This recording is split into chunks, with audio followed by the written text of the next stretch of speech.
Hello there, it's Jan here at JB Crafts. Welcome to the channel. I am back. Yeah, I'm even back. And I thought we'd have a go with the craft roulette today. We've not done this for a little while, so it's just another way of sort of prompting your thought process, or if your mojo's a little bit off, or if you're just wanting, not quite sure what to do when you come in the craft room. This is a great way. We've done a couple of these already, and I actually sort of had a look through here and chose some numbers, and I'll show you what I've made in a second. So the idea of this is, let me just move that one because that's an old one that we've done. I've been keeping the old ones. The idea is I made and it's not an exhaustive list. This is just going through, sort of my head and sort of things that I've done, and made a list of all the different sorts of things, including techniques, supplies, themes, that kind of thing, colours, and literally just made a list of them on my laptop to print out. It's ongoing because I keep thinking of things that I can add to it. I will do an update in due course. But yeah, just for example, I've got the colours on there. I've got a variety of colours. We've got the blue on that one. I've got themes on there. So for example, it could be using bees or birds. It could be using a fairy. It could be using clocks on there. It could be a technique. So, you might use your brayer to add some ink. It could be an emboss resist and then adding ink on it. As I say, lots and lots and lots of different ideas. As I say, it's not exhaustive. I keep thinking, oh, I need to add such and such to it. I need to add such and such to it. So, for example, adding a bit of gold splatter. So lots of different things. It might be making your own inky background. It could be using a neutral colour on your design. And it goes on. The list goes on and on and on. You get the idea. So using our pattern papers, busting that stash. It could be a steampunk theme, for example. And again, going all the way through, we've got some more colours. There's violet on the back of there. It could be using vellum. You get the idea of that. So what we're going to do then is I actually had a look through and chose some numbers that I wanted to work with, which I'm just trying to remember what I actually did with them. Would be helpful, wouldn't it? Let's have a quick look. I've got all the bits and pieces over here, and I appear to have put my list. There it is. There it is. It was stuck to the thingy. So yeah, I went through and had a look, and I started with this top section. I normally choose maybe 3 or 4. If you choose too many, it can get a bit overwhelming to try and incorporate them. You might want to start off with just a couple of ideas. It may be that you're going to use, it might be a Christmas theme, and that you're going to put, for example, some acetate in with it. So just a couple of ideas. Use this as a thought starter. So my original one, then I went through and I chose alphas, and I'll show you the products that I pulled out to do this with. So alphas, I love this. This is one that I got recently from the internet off Amazon, and I just love the fact that it's all different sort of mishmash of ideas. So I wanted to do something with this. I've also brought this little one in, which is from the Works, because this set didn't have an exclamation mark on, and for what I want to do, I wanted the exclamation mark. So those are my alphas. Black splatter, very, very self-explanatory. So that was number 19 here. And then I've gone for a nesting die, and these are some of the Tim Holtz nesting squares, so use some of those. And then I've got pattern paper. All right, so I'll show you the piece of pattern paper. So that was the 4 that I actually wanted to use and create a card. I had an idea in my head of what I wanted to do. And then during the course of making the card, I actually included 2 more off the list just by design. It was just, they came together on the card, and I thought, actually, I know I've got those on my list, which is stamping, because clearly we're going to stamp out the alphas. And I'm also going to use some washi tape. I've got a huge stash of washi. I love using it on the projects, and it just adds a little bit of extra detail. So these were on the list as well, but they weren't in my original sort of selection. So let's put those to one side. This is what I've brought for my sentiment. These are the sentiment words by Tim Holtz. I've got a lot of these. I'll show you what I've done with those in due course. So let's put that to one side. I'm going to have an avalanche soon because I've got stuff piled up in front of my desk, and eventually it's all going to come tumbling back down. But this is what I made with the design. Now, this was actually made for my son-in-law's birthday, which was last month. And I thought, do you know what? I'm going to hang on to it because obviously I was doing Halloween last month and I'm going to use it at the beginning of this month in November. So this one doesn't have a greeting inside because obviously the original one went to him at the beginning of October. But yeah, just a really, really sort of straightforward layout. And I'd seen this idea on Pinterest of this layout of 9 squares, which is why I wanted the exclamation mark up to make the 9th square for the letters in here. That's that sentiment from the Tim Holtz set. I've got the pattern paper, I've got the black splatters, and then the washi tape is what's creating the lines for these to sit on.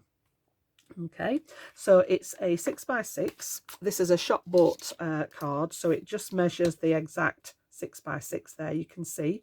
And we're going to recreate this today, and it's a really simple one. I just wanted something nice and straightforward before we get into the run up to Christmas. So let's pop that to one side. I've got my 6x6 shop bought card. Whoops. I've also got a piece of black that measures 5.5 inches square. That's going to be my mat. And then I've started creating the paper, and this is just some paper from my stash. Very, very thin paper, and this measures 5.25 inches square, and that's going to sit nicely and leave me a border around that black. So that's going to be the top layer for the card. I've added some of the washi already. We're going to put another couple of bits of washi on there. So what we'll do then is pop these layers to one side for a second. We're going to work on this one.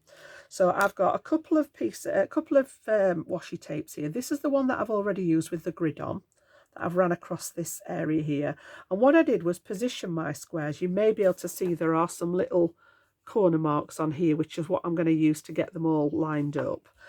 So I positioned them so that this runs through that middle section of the squares here. And then I've got a little pencil marks on here where I can add the line of black.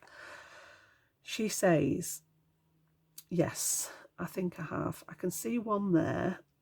I'm just going to double check that because where's this one at? We want to be at about 2 inches and 4 inches. So have I got, yeah, 2 inches. Yeah, it's there. That's why I couldn't see it. And 4 inches is there. And then the same at this side. So I could see the 2-inch one here. And then the 4-inch. So what we're going to do is just add some of that second washi. And it's just a very, very 1/8 of an inch narrow one, this. But again, it's just adding a bit of extra interest. So I'm going to go from one side on that pencil line to the other. And then we're going to do the same here at the top. And this is going to create those lines for the letters to sit on. So again, from one side to the other. And if we put this on before, I can now wrap this round the back and it will seal it into the paper. And I'm quite pleased. I often forget this bit. I get that giddy about sticking things together that the number of times I've forgotten to put ribbon or twine or things like that on. And then I'm just going to give that all a good burnish with my burnishing tool there. Make sure it's all stuck down well. And then we can add this to our layer. So popping these together, I'm going to use my all-purpose glue there. And just, we want a little bit on the back of the pattern paper. So we've taken from the prompts there, we've taken the pattern paper. I had already done the splatter on here because I did it at the same time that I made the original card. Well, I'd got all the gear out and the messy bits out. I sort of did the splatter on this. I'll show you what I've used for that, which is one of my favourite products to use now for the black splatter. So let me just get that centred in there, like so. And then that one's going to go on there. So I'm just going to get those stuck down. And then I'll show you, I have used it before on camera.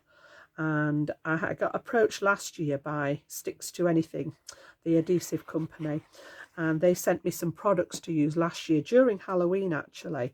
So it is about a year ago, and they included in their products that they sent was a black medium. Let me just grab it out of the cupboard for you. Oh, that wasn't helpful. There we go. Do not pick it up with the lid, Jan, because it fell off. But yeah, it's actually a fabric spray paint, this water-based permanent fabric spray paint, but it's a real jet black. So it wants a good shake, and then I just put a little bit out onto my craft mat and use my fan brush, and that's what you can see. It wasn't actually part of the paper design. It could easily have been, because the paper is a, you know, sort of a almost a collage effect in the background, very grungy. It could have been part of the design, but I added that with the fabric spray, so that's where that came from. So let me just pop that back on the shelf there. So we've got our layers ready, and then I want to go to the alphas. Okay, so let's just pop that to one side. These were the ones that I've used, along with some of the little squares out of that set from Tim Holtz there, so you can just see. Now these are a 1 inch, so they're little 1 inch squares, and I've die cut those. I die cut these squares first, and then I've stamped them out with the letters in this alphabet set. So we've actually got the letters here to spell birthday. So we want BIRTHDAY,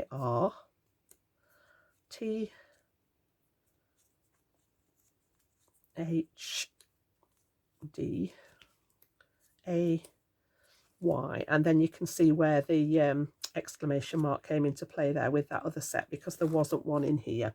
So I've just taken my alphas. I used the VersaFine Clair. It's a really nice jet black ink, and obviously you need to leave it to dry because it is a pigment ink. So that's what I've stamped with, and I've got all these ready to go. And I can't remember whether I've even put some tape on the back of them ready. So what we're going to do is we're going to add these onto the front, and I'm going to just track if I can find it. Eeny, meeny, miny, mo. What did I do with it? Just give me a second while I pop across my craft room. I'm not sure what I actually did with it. I have got a right angle ruler, which at the moment is evading me. I'll have put it in a safe place, but who knows where that safe place is. But yeah, if you've got the right angle ruler, they're great for getting these in place. But I had actually put my little marks on here, so we should be okay. It's going to bug me now where I've put that. I've put it somewhere safe because it doesn't fit in my container that I've got all the tools in. It'll turn up when I finish the video, but yeah, that would be ideal for this, so that you've got that corner to get everything lined up in. But what I'm going to do is I'm just going to take these and line them up with the corners that I've already drawn in. So I've got release paper off the back of here. This is actually is it 1 inch wide? It looks about 1 inch wide, and I'm going to get these set into that corner position. So here we're going to go with the B. I'm just going to put them inside those little corner marks that I've made, and then I'm going to skip to the R to do the other corner, and again just pop it inside here, and then before I press it down I can use my T-square ruler to just make sure that they are sitting straight. Yet, and this is what I did the first one with. I actually completely forgot that I'd got the square ruler. I'm still sat looking around for it now as if it's just going to jump out and say, I'm here, Jan, but it's not showing itself. So we'll carry on with what we're doing. And then I'm going to come to the other corner. So we're going to go with the A and the exclamation mark. And I'm going to do the same again. I'm going to drop these into that position here. And just before I commit to the total stick, I just want to make sure again that it's running straight. Yeah, we're okay in that one. And then I'm going to come to the other corner, which is the exclamation mark. And once we've got those 4 corners in place, it will help with the positioning for the others. So again, I'm going to leave this one on here. I'm going to drop this into that corner marker there. Make sure it's running straight with the A. Yep. Make sure it's running straight with the R. Yep. And once you've got those 4 in place, the rest of them are fairly straightforward. So we can go back now and we can fill in the gaps. So I'm going to take the I for the top row. Whoops. I need one of those, Jan. We're going to pop this along here. And then we're going to centre this one in between those 2. So because you've got the corners in, you can leave a nice even gap now in the middle there. Then I'm going to come down to the bottom, and we need the Y in the bottom. So again, we're going to do the same again. I'm just going to keep the ruler there, and I'm going to look at the gaps between the 2 letters and get that one centered. Then I'm going to turn it. We can use it this way now, here. So we want the T in this one. And because I've turned the card, I just need to be aware that my T is in the right orientation there. So that one's going to go. And again, centering it now between the 2 letters that we've actually got already in place. So with that grid, it just gives me the opportunity to get everything nice and square. So that side, again, we're going to pop there. So that's going to be the D. Again, I've got it on its side, so I just need to be aware that my orientation is right. Drop that one in the middle there. And then we've got the H, which should be nice and easy to get centered now with all 4 of those. There we go. So all I'm going to do is pop that one right in the middle, and then I'm going to eyeball all 4 sides to make sure that the gap between the letters is about even all the way around there. So that's my birthday part on there. So fairly straightforward. I know I'd done the stamping already, but you didn't need to see me stamp each letter. It's fairly straightforward stamping. It wasn't difficult, as I say, once I'd cut the little squares of card out. And then I decided I wanted a sentiment. So I've used the happy out of those sentiment word strips from Tim Holtz, and I've cut that into silver. Thought that would be a nice contrast. And then I've backed it on some black. You can see the black in the background there. And then I've put it on another piece of card to make it into like a word block. Okay, so if you're okay with the white round there, you can leave it as is.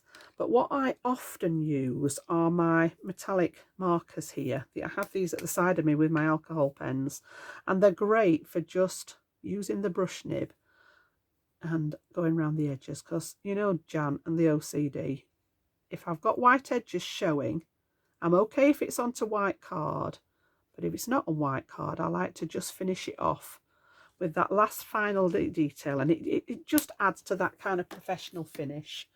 And then what we're going to do is pop this in at an angle.